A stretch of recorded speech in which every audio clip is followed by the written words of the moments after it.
Here's Kirk Cousins and Michael Penix from yesterday on the very different dynamic that will be playing out in the quarterback room with a new sheriff in town. Have a listen.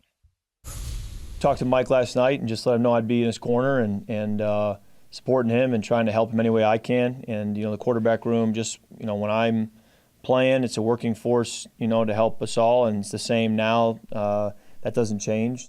He just told me that, he's in my corner, the same way that I was for him whenever he was the starter. He said that he was going to come into the building, continue to stay positive and, do whatever he can to help me out and, help this team win football games. Why was it important for you to call Mike last night?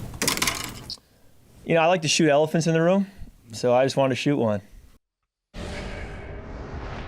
I like to shoot elephants in the room, so I wanted to shoot one. I kind of like that. That's cool, yeah. Something awkward. Let's take it head on. Let's take the high road. I mean, look, nobody's going to shed any tears for the guy that got $62.5 million this year from Arthur Blank, but still, it's a slap in the face.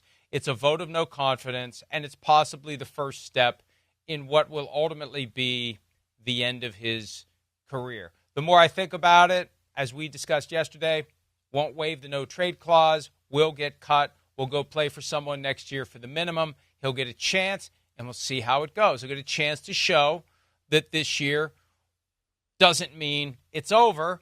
And for the veteran minimum salary, you got off-season program, training camp, and preseason to prove that you can do it. And if he can't, he'll be released as part of the final wave of cuts down to 53, and that'll be it for Kirk Cousins. It all comes down to him, but I think he'll get that chance. I think so, too.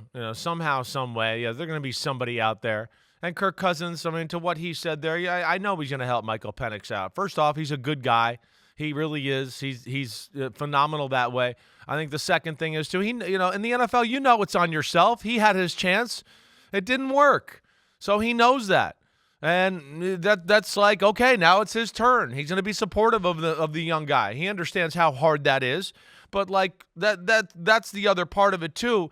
With, we're talking about Cousins to play. We're not even talking about the limitations that were put on the offense by Cousins that we don't even get to see on the field, right? That was the other aspect we talked about yesterday.